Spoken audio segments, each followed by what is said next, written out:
Ladies and gentlemen, welcome back to Buffalo Sports Center. I am Don, and today we are going to talk about the many extensions the Buffalo Bills have handed out to some of their big core players over the last couple weeks. But before I get to that, make sure to hit that like button and subscribe. Follow us on Instagram, join the Discord. Of course, like and subscribe here on the YouTube. All of those links are down in the description box below. Now, let's talk about our first major extension here. It came to Khalil Shakir, the Bills' top slot receiver, one of the best receivers, in fact, in all of the NFL. He was given a 4-year, $60 million contract. $32 million is guaranteed to him over the next 4 years, and it's more than rightly deserved for him. This one happened a couple of weeks ago towards the end of February, but I still feel the need to talk about it because it underscores a major trend here for the Buffalo Bills. That trend is you draft guys, develop them, and then reward them when they've produced for you. Keep them in-house,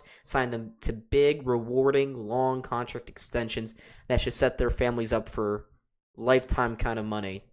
But last season, he had 15 games played, 76 receptions, 821 receiving yards, 4 touchdowns, produced in the playoffs as well. He's got a drop rate of less than 1% over his career. He has an average catch rate of 76%. Khalil Shakir is dependable, durable, reliable. He's been Josh Allen's most favorite target ever since Stephon Diggs has left, and now he's been rewarded, rightfully so, with a big-time contract. Another guy who's been definitely deserving of a new contract is Terrell Bernard. He was handed a 4-year, $50 million contract. A little over half of that money is guaranteed, about $25 million. The 25-year-old third-round pick was one of 2 team captains last year. So if you didn't know how much the Bills organization valued Terrell Bernard prior to this point, well, him being a team captain certainly should show his value. And when Terrell Bernard has been on the field over the last 2 years, you really get a sense of, wow, this guy is even more composed and more consistent than Tremaine Edmunds ever could have been. And I remember back a couple years ago when Bills Mafia had major concerns. The Bills had just let Tremaine Edmunds walk in free agency. He went to the Chicago Bears, and we didn't really add anyone. It was just Matt Milano, and then I guess Terrell Bernard was your in-house replacement. And many people didn't expect him to produce in the way that he has. And because of that production, he has now been rewarded with his very own 4-year deal, $50 million. Congrats, Terrell. Let's continue the gravy train going here with Greg Rousseau, who himself was given a 4-year, $80 million contract. $80 million. It's a lot of money to a player that I don't really think has been consistent enough to warrant that kind of money. A lot of Bills fans, I think, would disagree with me on that, but there have been times in his career where I am kind of hoping to see more of Greg Rousseau. Now, when he was on his game last year, he would game wreck. He was an absolute game wrecker for the Buffalo Bills. But there are a lot of passages of time where I would kind of forget about Greg Rousseau. Hey, he's a little invisible, much like the rest of that horrible Bills defensive line from last season. He's kind of being invisible, kind of getting shut down a little bit. Now, in the playoffs, he had some big moments. I remember the strip sack against Patrick Mahomes in the AFC Championship game that was unfortunately ruled out due to a penalty, of course, because it's Kansas City. But there were moments, and there have been glimpses for Greg Rousseau where he's shown that he can be a premier defensive lineman. And, well, at least Brandon Beane is seeing something that maybe we're not necessarily seeing. And he's given Greg Rousseau a 4-year, $80 million contract. Again, a little over half of that is guaranteed, $54 million of which is guaranteed. But so he's going to get paid like a premier defensive lineman. Now, he's not going to get quite as much as, say, some of his contemporaries, such as Myles Garrett. He was given a day after Greg Rousseau signed his contract where he'll make about $20 million a season. Myles Garrett just absolutely set the market by signing a new extension with the Cleveland Browns worth $40 million a season. Yeah, so Myles Garrett's going to stay in Cleveland, but he has totally transformed the defensive line market.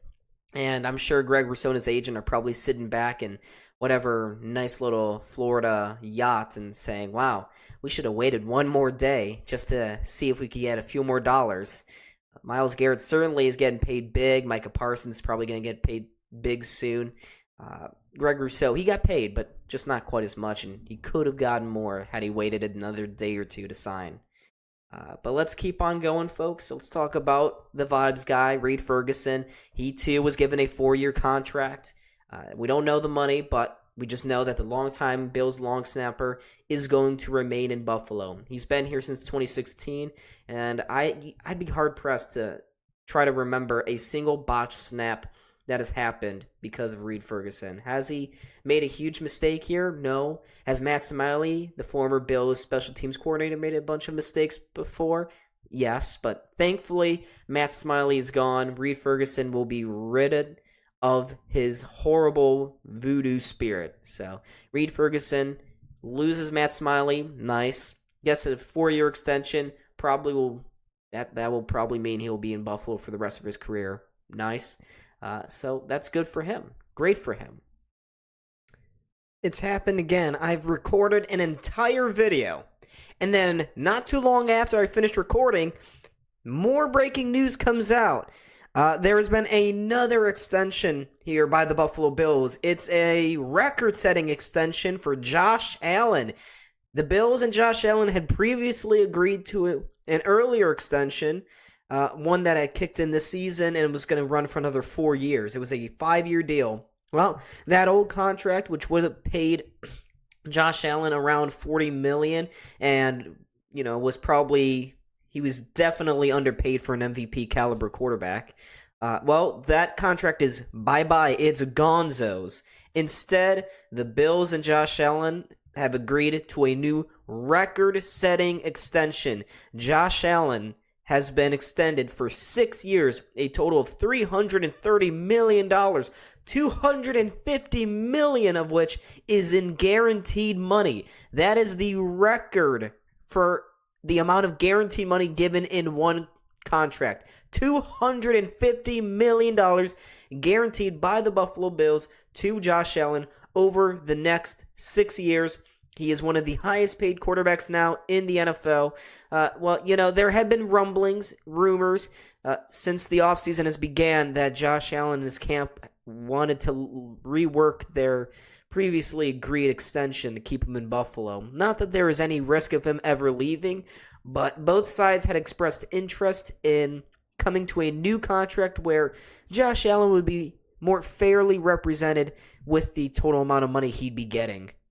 And after his MVP season, he certainly deserved it, and now he's going to get it. $330 million for Josh Allen over the next 6 seasons. What a ginormous contract, and it's yet another extension to add onto the pile of already completed extensions here for the Buffalo Bills, Brandon Beane, Terry Pagula, the whole bunch. So yet another extension has been completed here by Josh Allen and the Buffalo Bills. There are some other guys too, folks, outside of all of these other extensions, that there are a few players here for the Bills that have yet to be extended. I'm thinking namely about James Cook, Christian Benford, and you can throw in Mac Hollins there as well, but Hollins I think will get sorted out pretty soon. He's a wide receiver 4 or 5, shouldn't command that big of money in the offseason, but Cook and Benford on the other hand, it's money's starting to get tight with all these extensions being handed out to the other parts of the Bills core. You may only have enough money under the cap space to pay one of these two guys. And I'll start by talking about James Cook here. He's had a great last 2 seasons here for Buffalo. He's been a top 7 running back in the league. Some would even argue top 3, only behind King Henry and Saquon Barkley. I don't know about that, but after him putting up 16 rushing touchdowns last season, you can certainly make an argument for James Cook that he should be number 3, especially with Christian McCaffrey and all of his injury problems. We may never see CMC back to his full potential ever again, his peak. James Cook had 16 rushing touchdowns, was fantastic for the Bills in their playoff run to the AFC Championship. And now he wants to be paid. He wants to be paid a little bit north of $15 million, right behind what Saquon and a couple of others have gotten, or CMC, excuse me. So Saquon and CMC have gotten around $20 million. James Cook wants somewhere in between 15 to 20. And the Bills so far have kind of pushed back on that, and they're going, I don't know about that. Maybe you should take somewhere between 13 to 15 million. Maybe that's more fair. But James Cook has produced a couple of cryptic messages on social media.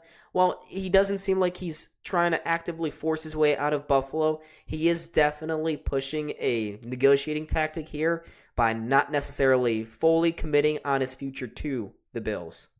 And then there's Christian Benford, the Bills' CB1. If there's a priority of signing either Benford or James Cook, you probably would go after Christian Benford first of the two.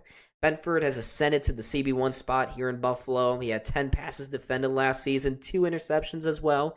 It's key that the Bills extend Christian Benford, given all the questions surrounding the rest of our secondary. Rousseau Douglas is going to be leaving in the offseason here in free agency. I would expect to a team like Tampa that definitely needs help in their secondary. Given that, the Bills can't conceivably lose both of our starting cornerbacks in one offseason, right? He's been an aggressive and willing tackler, and he too could be looking at a 4-year extension. I'm projecting anywhere between $85 to $90 million total, 55-ish in guaranteed money.